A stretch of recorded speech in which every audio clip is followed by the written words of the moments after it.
Hello, everybody, and welcome to Amphlett Reviews. Here with another episode, episode 2 of Offbeat Picks with my good friend Leon at HKB. How's it going, buddy? You alright? Thank you, Andrew. Yeah, all's going well. I'm very excited to get into this one. Thank you for having me back. I really appreciate it. Excellent. If you're not familiar, we've been doing these. Well, only just started now. We've done the first episode, which is iGills on Leon's channel. So if you want to check that out, I'll put a link below if you want to see it. My pick this time around, offbeat pick. Some of these are going to be like Hong Kong movies. They could be foreign movies. Could be more mainstream films. I think it's just kind of films that we just want to recommend each other or get maybe first time reactions, second time. This one is something that I've picked, and I'm a big fan of this film. I just wanted to see what Leon thought, being the fact he's never seen it, and yeah, go from there. So this one, as the thumbnail probably gives it away, is Timecrimes. Released in 2007. However, the dates could be quite wrong in some cases, being the fact it did get a later release, I think, in the West in the UK, I think 2009. So 2007 is the official, probably Spanish release, but 2009 could be more of an international release, so it can be a little bit confusing there. But Timecrimes 2007, let's go from that.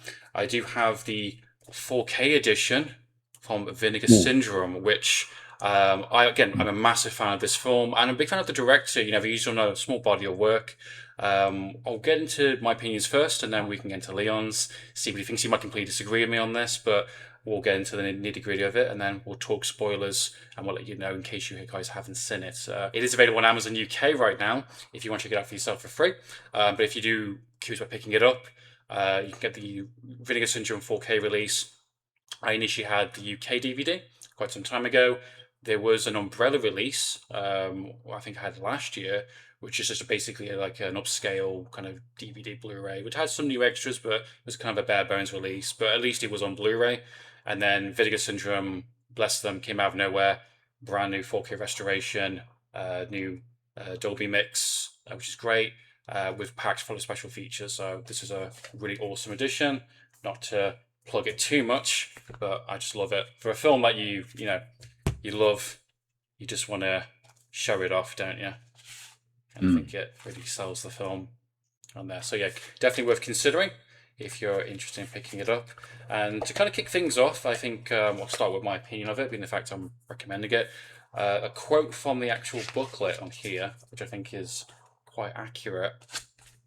A Cosmic Fools and Pervert Detectives is the title of one of the essays on it, which I have read in preparation for this video. And I think that sums up the film quite nicely in terms of the kickstart. Director for this film is Nacho Vigalondo, which is a Spanish director. This is his first feature debut. He did a series of short films, 713, which is available in the 4K edition. And then he did this, which is quite a reasonably well-budget film. You know, it made big waves in that time, being the fact that another film during 2007 called Primer, another kind of indie time travel based film, came at the same time in the festivals, so made the kind of the circuit. He's gone on to do some interesting choices, some other short films. He was involved in VHS Viral, did a really good short film in that. He's done some more Hollywood based films, but not traditional ones. Another one that I do own called Open Windows, which might be a recommendation maybe for later down the line. Is that the one with Sasha Grey in it as It well? is indeed. I don't know if you've seen it. I'm not too sure, but I remember seeing a trailer for it. I wanted to see it, and I thought all about it. well, that might be a recommendation for next time. Maybe episode 4 potentially. Then we could check that out because Sasha Mm. Grey. What's she doing in this film? But you'll see the theme of that when after watching obviously Timecrimes as well. If Katrina hasn't watched it, he also did another film called Collision with Anne Hathaway, which is quite an underrated film. But you know, not many people have seen that one. It's got a bit of some kaiju monsters in it, but it's also a bit of a metaphor for the things. So Nice. steady director that has done just a handful of movies, but massively impressed with Timecrimes, as of course we expected with the 4K release. The basic premise for this film is don't mess with time travel. I would say is the cautionary tale. You've got Hector. Him and his wife have moved into a new house in Spain. Essentially, he's just gets curious. He starts looking around. He's got binoculars, and he sees a woman in the forest. Well, what's going on here? Oh, she's naked. Okay, very much in that kind of style of giallo, kind of Italian horror type things, kind of thing. A perverted curiosity, as the essay would refer, and accurate to the film. He goes on a bit of a journey to kind of what's going on here type thing. Stumbles across a masked man in bandages, covered in red, a masked killer with scissors. Stumbles across a laboratory, a kind of abandoned kind of location, but it isn't abandoned. It has a experimentation going on. A scientist who is messing around with time travel, and from that point onwards, hilarious and see what happens. No, a series of events happen that lead into the rest of the film. That's the very brief premise I'll give it for anyone that hasn't seen it before going into spoilers. But yeah, just an excellent film. I love it. It's an hour and 24 minutes. Very breezy film. And again, it's set within a couple locations. One being, I'd say, the science lab location, the house, and then the forest in between connecting it. So it's reasonably well budget, excellently well paced. And for this kind of premise, for a time travel based film, you need to keep it interesting, engaging. That pacing has to be just right, and you need to understand what's happening in terms of, because he does get a bit timey-wimey, as the Doctor Who fans would say. He's running away from this masked man. He stumbles across the scientist and these time travel kind of device. Basically, I want to say 4 or 5 hours in the same day, and he's basically having to retroactively figure out how he's led to that point and try and stop this series of events that are taking place. There is some murder that happens. There is some cause and effect. One of the things that I won't go too heavy into, I listen to Leon's opinion into it, but one of the things I love about time travel is this idea of cause and effect and perspective. This film is all about perspective from Hex's point of view. He is led to a curiosity. It's led him to time travel into the past. He doesn't know who the masked man is. He doesn't know who that woman is. He just, she's in danger. She's left aside. And through the actions of him and his perspective leads to further mess up of this time travel kind of shenanigans he gets involved with. And it's very, very well done. Gets a little bit dark, a bit funny at times. It's a bit comedic a little bit at times. In terms of the reveals that do happen within the film, it can be a bit confusing. But I think the pacing and the editing makes it work really well. Even to the point where on the Vinegar Syndrome release, you can get a chronological order version. Basically, just a restructured version of the film. I won't say how that happens without giving into spoilers, but it's very interesting. It just shows how strong that edit is. As you can tell, I love time travel movies. This is my bag. These kind of films are my kind of bread and butter, I would say, like, Back to the Future Part 2. Twin Peaks has some of this really cool stuff. And even the Netflix show Dark, I think, is my kind of the best version of these types of kind of time travel concepts and ideas of this idea of basically just don't create time travel, don't do it, because people suck, and things will happen that will be very devastating to him and to people around him. So yeah, that's just kind of the jumping point I got off it, to kind of give you an idea. What do you think, Leon? Take it away. What do you think of this film from your first time perspective? Hector, what did you do? I know. Yeah, I gotta say, I'm with you there on time travel movies. Absolutely love them. Ever since Back to the Future. And when I saw this, I thought, oh, another time travel film. I thought this is gonna have to go some, because there's so many I like, and we've had a recent influx of Japanese time travel films, courtesy of Third Window Films, like River, Summertime Machine Blues, Absolutely, and Beyond the Infinite 1 Minute. Very much in that kind of indie space, messing cause and effect. Yeah, I agree upon that, absolutely. So I kind of like that, and I know I haven't watched a lot of Spanish films, being honest, but I did like the Rex series, so I thought, oh, okay, so there's a time travel one here, and it grabbed me immediately. More or less the minute it started, I thought, I'm gonna love this. You got your unusual protagonist who isn't really a hero. No. You got Hector, he's managed to get his wife to go down the shop because he didn't want to go to, and he's pretending he hadn't seen anything when he's seen this girl take a t-shirt off, and thought, my God, That's a good pair of knockers. Go on, bugger off, wife, and oh yeah, I'm fine. Like off you go, do the shopping, and then instead of calling the police when he can't find her, with something obviously weird going on, Mm, I'm going to investigate that myself. And it's at that point you sort of realize like, these motivations aren't that good here, are they? no. What is his intentions? It throws a bit of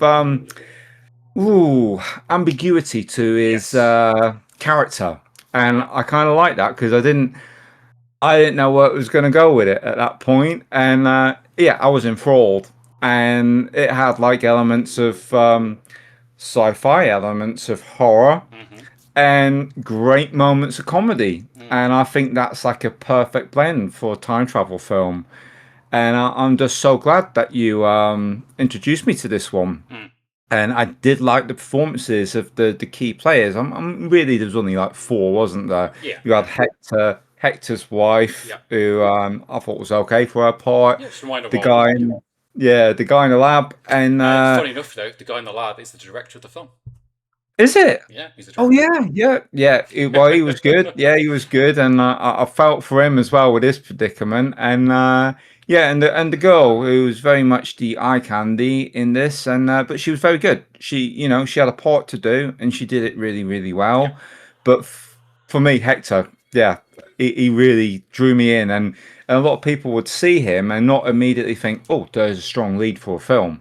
He's the Well, you're everyday man, isn't wrong. he? He's the ordinary everyday man who just Mm, he was just curiosity and yeah led to a series of other things. Again, even the women characters in the film, they're minor roles in the sense of what's going on with Hector, but they are so crucial to what Hector does. Because again, yeah. if it wasn't for the woman in the forest, that wouldn't have led him to what happens in the terms of this time travel shenanigans he gets involved with, and the wife becomes a real major motivation for him towards Mm, the second, third act of the film.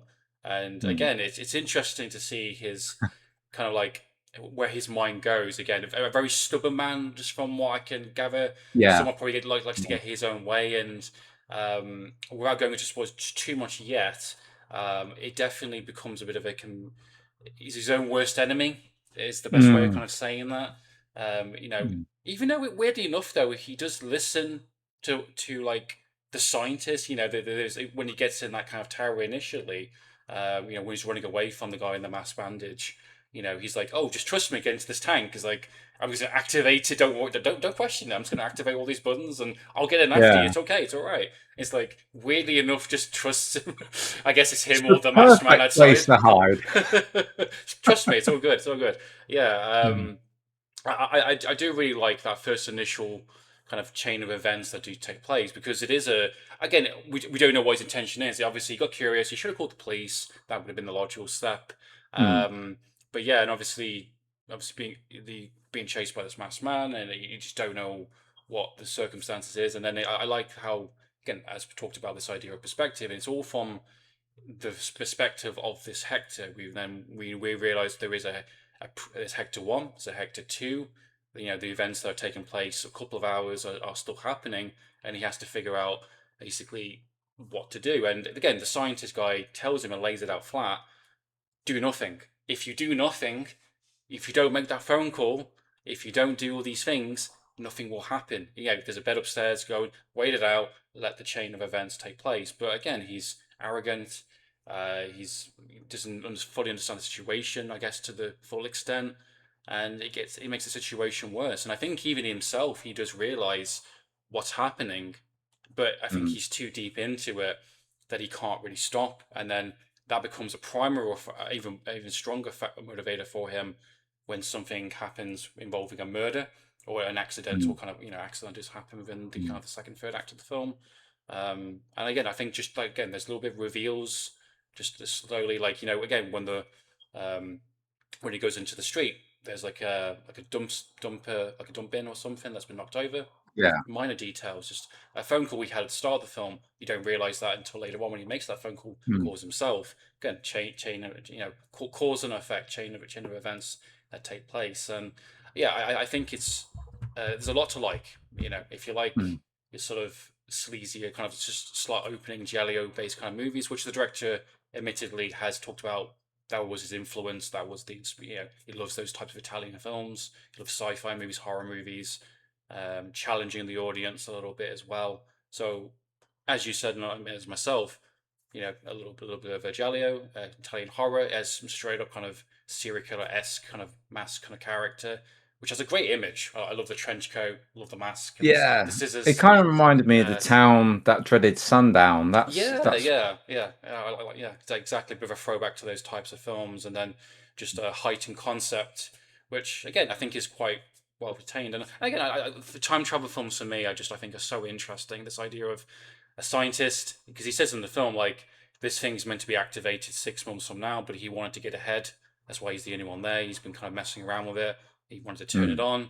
But again, the idea of if your goal is to create time travel and it's going to happen if you succeed. If you manage to successfully succeed that time travel device, it's already kind of preemptively done it. It's already it's like if anyone's watched 12 Monkeys, Bruce Willis, yeah. that's another one as well. These Mm. really darker realities. Terminator, the ultimate one.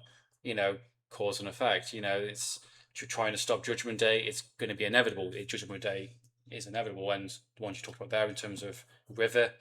And Another Predestination, I really like that one. predestination. Yeah, there's so many good ones in that kind of space, and I think this one does a Yeah, lot with little, being the fact it is a smaller budget of film for a feature film debut. It's really well presented. Cinematography is yeah. excellent, and I would say this is probably the best example of the chicken and the egg that I've ever seen. yes, definitely. Boomdock paradox theory. Which Mm, which one came first? What's the idea planted? And which is why I think if you ever get a chance, or anyone in the audience gets a chance to watch the film later on, if you want to get the edition, the chronological cut really kicks off from where it kind of initiated, from the yeah. scientist's point of view and from the Hector's point of view, and it actually works really well as an actual another version of the film to watch. But yeah, I would, before getting into spoilers, highly recommend. It is available on Amazon UK. If you don't want to know any more about what the spoilers and the third act of the film, I'd say go and check out the film. Maybe come back.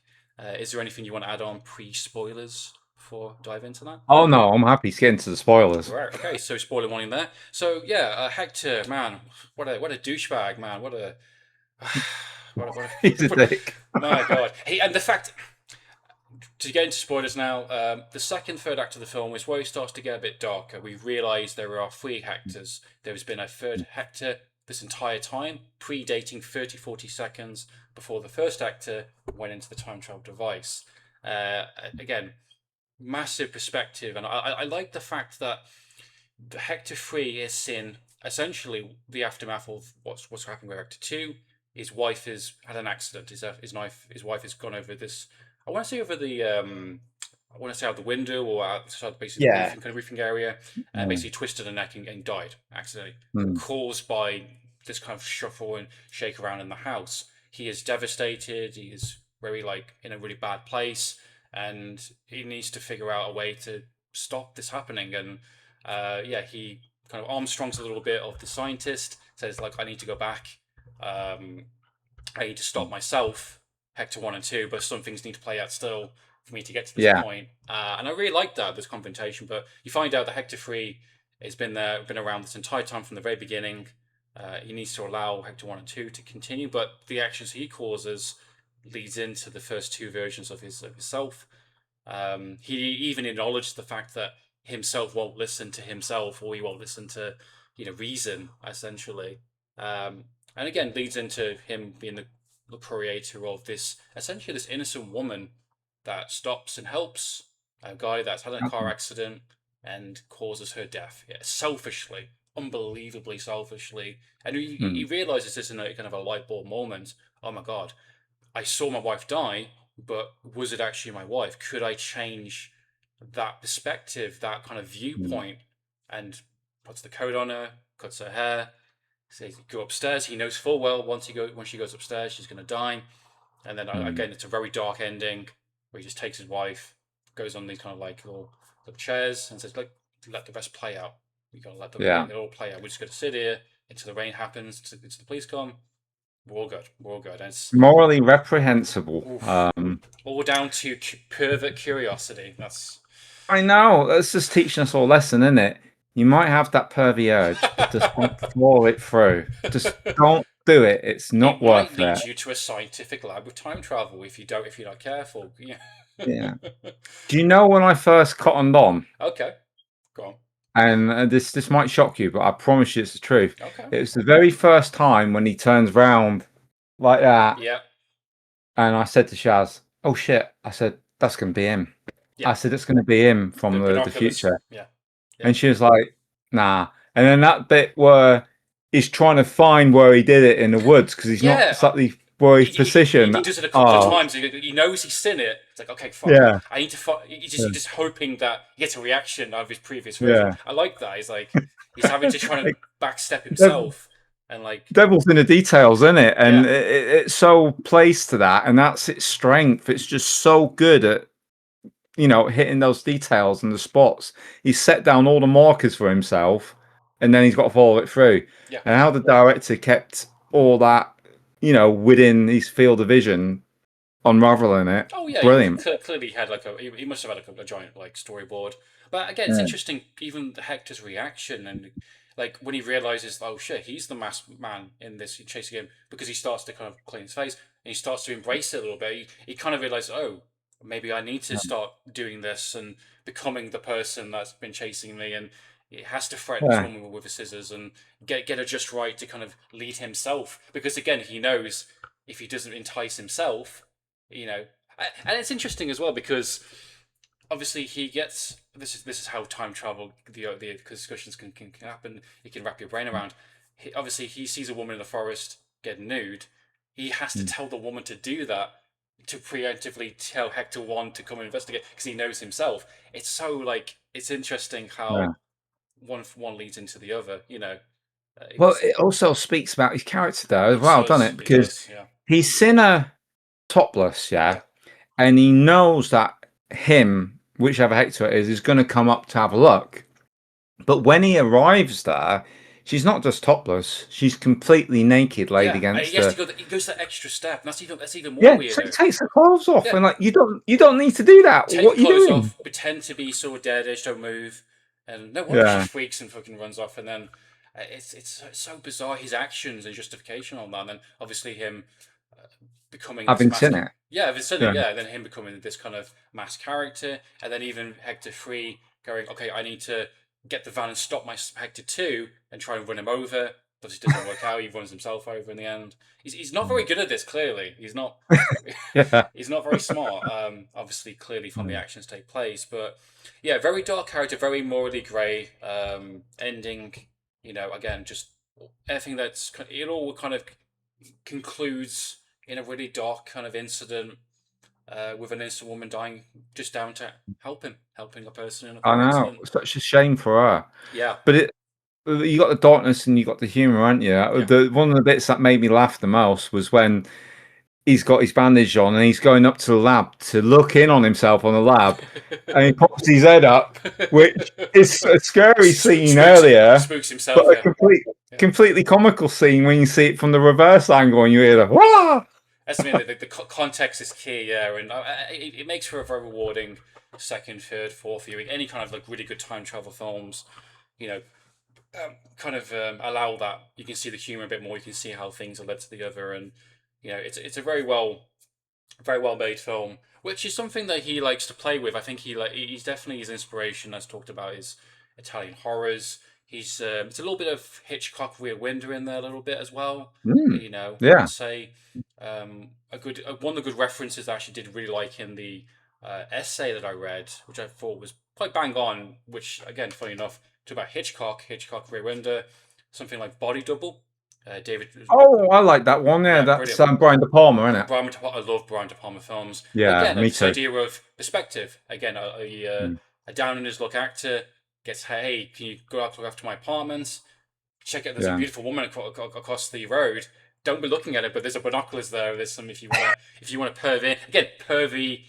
Being a perv, yeah, costume man, and then seeing a murder happen, and then lead into a series of perspective and events that's been set up and deliberately manipulated to back up a story or back up a vision. So even if it's not got time travel in it, it's kind of got yeah. that energy. Rear Window, Yeah, Brian De Palma, Body just Double.